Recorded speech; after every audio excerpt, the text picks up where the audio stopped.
Welcome to Holistic Health and Cure. Determine and be confident to be healthy and recovery from illnesses. Enrich yourself with proper and very scientific foresight health content here.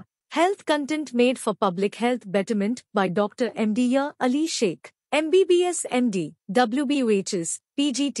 এবার হচ্ছে cholesterol কেন হয়? তাহলে cholesterol কেন হয় আমি এতক্ষণ ধরে যেটা বুঝলাম, যে আলোচনা হলো, কোলেস্টেরল কি বুঝলাম?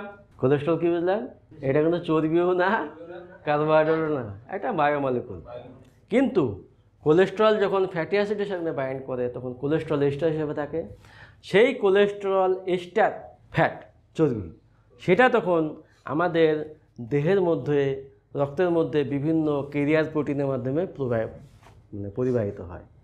ধরো আমি খাবার খেলাম, আমি ধরো বাটার খেলাম, বাটার আর ধরো সর্ষের তেল, নারকেল তেল, এগুলো কি? ফ্যাট। তো ফ্যাট আর ফ্যাটি অ্যাসিডের মধ্যে কী ফারাক? ফ্যাট কি আর ফ্যাটি অ্যাসিড কি? ফ্যাট হলো একটা গ্লিসারল মলিকুল, তার সঙ্গে 3টে ফ্যাটি অ্যাসিড যুক্ত হয়ে যে নিউট্রাল জিনিসটা তৈরি হলো, মলিকুলটা, সেটা হচ্ছে ট্রাই অ্যাসিটাইল গ্লিসারল, যেটা ফ্যাট। আমাদের খাবারে, সবজিতে, ঘিয়ে, দুধে বা তেলে যে ফ্যাট পাওয়া যায় এটা ফ্যাটি অ্যাসিড হিসেবে পাওয়া যায় না, এটা থাকে TAG ফর্মে থাকে, কি? ট্রাই অ্যাসাইল গ্লিসারল হিসেবে থাকে। ঠিক আছে, আমি আগে বললাম এই যে হচ্ছে গ্লিসারল, এটা কি? গ্লিসারল। এখানে একটা ওয়েজ আছে, এটা ওয়েজ আছে, এখানে ওয়েজ আছে। এইটা usually unsaturated fatty acid bind হয়। কি থাকে এখানে? Oleic acid, linoleic acid, linolenic acid, arachidonic acid, palmitoleic acid, এগুলো হচ্ছে আনস্যাচুরেটেড ফ্যাটি অ্যাসিড। ওলিক অ্যাসিডটা হচ্ছে ওমেগা 9, লিনোলেনিকটা হচ্ছে ওমেগা 6, লিনোলেনিকটা হচ্ছে ওমেগা 3, আর অ্যারাকিডোনিক হচ্ছে অ্যারাকিডোনিক অ্যাসিড। 2 নম্বর কার্বনের সঙ্গে যে ফ্যাটটা যুক্ত হয়, ফ্যাটি অ্যাসিডটা, সেটা মোটামুটি এই টাইপের। আর এখানে স্যাচুরেটেড ফ্যাট যুক্ত থাকে। এখানে কি থাকে? পামিটিক অ্যাসিড, টিয়ারিক অ্যাসিড, এগুলো। এটাও পামিটিক অ্যাসিড, টিয়ারিক অ্যাসিড। আমাদের দেহের মধ্যে যত ফ্যাট আছে, যত ফ্যাটি অ্যাসিড আছে, তার প্রায় 80% হচ্ছে পামিটিক অ্যাসিড। আমাদের দেহের মধ্যে টোটাল যত ফ্যাট আছে যদি ভাঙা হয়, যে অ্যাসিডগুলো পাওয়া যাবে তার ম্যাক্সিমাম 80% হচ্ছে পামিটিক অ্যাসিড। বুঝা গেল? তাহলে এই জিনিসটা কম্প্যাক্ট ফর্মে যখন তেলের মধ্যে থাকছে, যখন ঘিয়ের মধ্যে থাকছে, যখন খাবারের মধ্যে, উদ্ভিজ্জ খাবারে থাকছে, সেটা আমরা খাচ্ছি তো। তাই খাওয়ার পরে পেটে যখন ঢুকছে তখন আমাদের লালারসে কিন্তু যেমন অ্যামাইলেজ থাকে, এখানে লাইপেজও থাকে, লিঙ্গুয়াল লাইপেজ কিন্তু অ্যাকচুয়ালি ভালোভাবে কাজ করতে পারে না। লিঙ্গুয়াল লাইপেজ মুখের মধ্যে ভালো কাজ করতে পারে না, সরাসরি পেটে ঢুকে। পেটে যখন ঢুকে তখন দুটো হরমোন তৈরি হয়, এক হচ্ছে সিক্রেটিন আর 2 হচ্ছে কোলেসিস্টোকাইনিন। কী তৈরি হয়? এই ফ্যাটটা আমি পর বলে যাচ্ছি, বোঝার চেষ্টা করো। তাহলে কোলেস্টেরলটা কেন হচ্ছে বুঝতে পারবে। তাহলে স্টমাক, ফ্যাটটা এখানে ঢুকলো, মুখে কিন্তু খাবারটা হজম হয়নি, যেরকম স্বেচ্ছার হজম হচ্ছিলো, এটা কিন্তু হজম হয়নি, চলে গেল এখানে যে নামলো ডিউটেনামে, এখান থেকে এই জায়গায় ঠেকলো চর্বিটা, অমনি সঙ্গে সঙ্গে কী হবে? এখান থেকে তৈরি হবে কোলেসিস্টোকাইনিন আর সিক্রেটিন, দুটো হরমোন। সিক্রেটিন চলে যাবে প্যানক্রিয়াসে, কোলেসিস্টোকাইনিন চলে যাবে গলব্লাডারে। গলব্লাডার যখন দেখবে যে না ভাই আমার লোক আসছে, ও তখন কুঁচকে বাইরে বের করবে বাইল অ্যাসিড। সেই বাইল অ্যাসিডের মধ্যে আবার কী আছে? এরকম পড়লাম, কোলেস্ট্রল দিয়েই তৈরি। Sodium taurocholate, potassium taurocholate, glycolate, এগুলো সব বাইল অ্যাসিড, সেটা কোলেস্ট্রল থেকেই তৈরি হয়েছে। সেগুলো আসবে, ফ্যাটের সাথে মিশবে। সিক্রেটিন প্যানক্রিয়াসকে কী বলবে? ভাই এমন কেউ এসছে, তাকে ভাঙতে হবে। ও তখন সোডিয়াম বাইকার্বনেট তৈরি করবে এবং তার সঙ্গে তৈরি করবে প্যানক্রিয়াটিক লাইপেজ। প্যানক্রিয়াটাইটিস হলে এই রিপোর্টটা আমরা করি। এই প্যানক্রিয়াটিক লাইপেজ পেটের মধ্যে ঢুকে ডিউটেনামে যাবে, ইন্টেস্টিনে যাবে, দিয়ে ওই যে ফ্যাটটা এসছে, এবার ওই ফ্যাটটাকে প্রত্যেকটা টিএজির প্রত্যেকটা পার্ট থেকে ভেঙে তখন এইটা ভাঙতে পারবে না, যেটা আনস্যাচুরেটেড 2 নম্বরে যেটা যুক্ত আছে তাকে ভাঙতে পারবে না, যেটা 1 নম্বর 3 নম্বর আছে তাকে ভেঙে দেবে। দেখি তৈরি করবে 2 মোনোঅ্যাসাইল গ্লিসারল তৈরি করবে আর 2টো ফ্যাটি অ্যাসিড তৈরি করবে। কোলেস্ট্রলও থাকবে। আমাদের দেহে যেমন কোলেস্ট্রল থাকে কোষের চারিপাশে, তা আমি ধরো একটা মুরগির মাংস খেয়েছি, তার তো কোষ, তো তারও কোষ থাকে, কোষের চারপাশে কোলেস্ট্রল আছে। উদ্ভিদে যে থাকে সেটা ফাইটোস্টেরল, সেই কোলেস্ট্রলটা আমার পেটের মধ্যে ঢুকবে, সেই কোলেস্ট্রলটা অ্যাকচুয়ালি কোলেস্ট্রল এস্টার হিসেবে থাকে, সেও ভাঙবে। তাহলে কোলেস্ট্রল তৈরি হবে আর ফ্যাটি অ্যাসিড তৈরি হবে। এগুলো পেটের নাড়ির মধ্যে গিরবির গিরবির করে বেড়াচ্ছে হজম হওয়ার জন্য, পেটে ঢোকার জন্য। তো ঢুকতে পারবে না, ও ঢুকতে পারবে না ছাড়া, বাইল অ্যাসিড ছাড়া। সেই বাইল অ্যাসিড প্রথমে ওই যে ফ্যাটের সাথে বাইন্ড হলো, চারিপাশে একটা লেয়ার তৈরি করলো, তারপরে প্যানক্রিয়াটিক লাইপেজ এনজাইম কাজ করে এগুলো ভেঙে এগুলো তৈরি করলো। এবার চুপচাপ বসে থাকবে, ও যেতে পারবে না একা একা। আমার দরকার কি, ভিটামিন এ দরকার, আমার কি দরকার, ভিটামিন ই দরকার, আমার কি দরকার, ভিটামিন কে দরকার। এ ডি ই কে, এই চারটে ভিটামিন ফ্যাট ছাড়া যেতে পারবে না। তাহলে ওই চারটে চারগুলো সবগুলো যুক্ত হলো, দিয়ে একটা ফ্যাট ড্রপলেট তৈরি হলো। এখানে কি আছে, ফ্যাটি অ্যাসিড আছে দুটো, একটা 2 মোনোঅ্যাসাইল গ্লিসারল আছে, তার সঙ্গে একটা ফ্যাটি অ্যাসিড আর একটা কোলেস্ট্রল আছে, ভিটামিন এ ডি ই কে আছে। এই যে টোটাল জিনিসটা তৈরি হলো, এটাকে ফ্যাট ড্রপলেট বলা হয়। পেটের মধ্যে, নাড়ির মধ্যে, ইন্টেস্টিনে বসে আছে। পেটের নাড়ি চারপাশে এপিথেলিয়ামে কি থাকে, এন্টেরোসাইট সেল থাকে, সেলের মধ্যে ঢুকলো, ঢুকার পরে যেই ঢুকলো অমনি এই ফ্যাটি অ্যাসিডগুলো আবার বাইন্ড করবে, দিয়ে আবার টিএজি তৈরি করবে, আবার কোলেস্ট্রল এস্টার তৈরি করবে। শুধু এতদিন ঢোকার জন্য এতক্ষণ ভাঙলো, শুধু ঢোকার জন্য ভাঙলো। এবার ভেঙে আবার ঢোকার পরে আবার একই জিনিস তৈরি হয়ে গেল, দিয়ে এই জিনিসটা এবার কোষের, পেটের এই নাড়ির কোষের মধ্যে তৈরি হয় ApoB48 বলে একটা প্রোটিন তৈরি হয়। বলছে ভাই আমি তো চর্বি, আমি তো জলে ভাসতে পারবো না, তা আমার তো একটা বোর্ড দরকার। তো পেটের এই কোষটা বলছে ভাই আমি তো একটা বোর্ড তৈরি করেছি, ছোটোখাটো, যদিও 100 নয়, আমার 48, তো আমার ছোটোখাটো বোর্ড আছে, তুমি নিতে পারো, তবে বেশি দূর তুমি যেতে পারবে না, ঠিক আছে? তুমি বেশিক্ষণ চলতেও পারবে না, বেশিক্ষণ যেতেও পারবে না। তো ঠিক আছে, বা যা আছে তাই দিয়ে 48 নিল, দিয়ে এই ইন্টেরোসাইট থেকে বেরিয়ে ল্যাকটিউল হয়ে ব্লাডে এলো।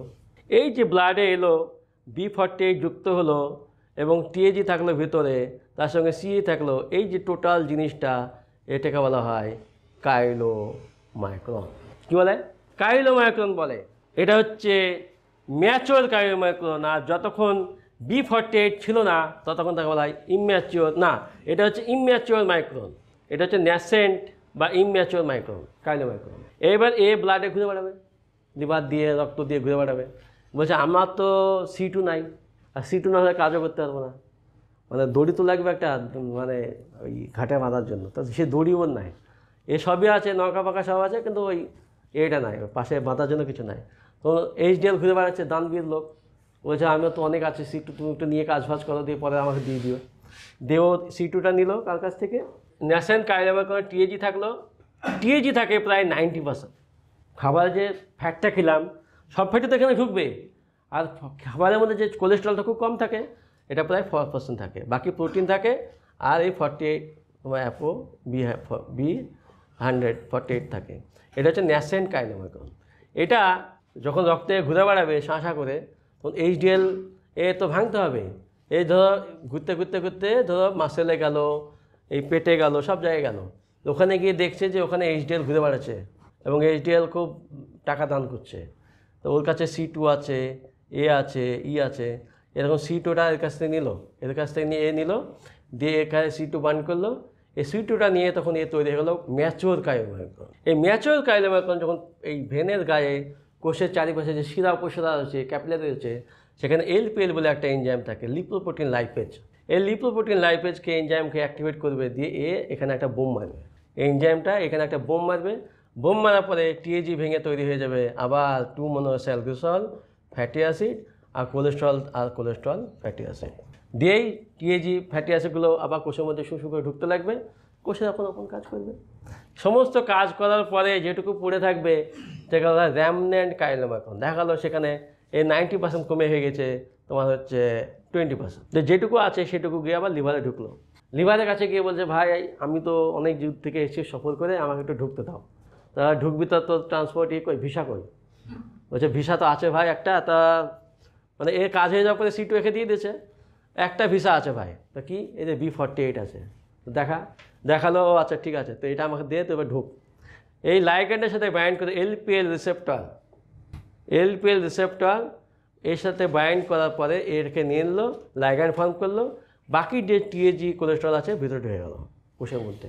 ওই যে বললাম লোবিউলার যে চেহারাটা দেখালাম, হেপাটিক ভেন, পোর্টাল ভেন যাচ্ছে, যে ঢুকে গেল অমনি কোষের মধ্যে, যখন লিভার কোষের মধ্যে ঢুকে গেল তখন দেখা গেল যে তোমার 20% কোলেস্ট্রল আছে, টিএজি আছে, আর কোলেস্ট্রল ধরো তোমার হচ্ছে 10% আছে।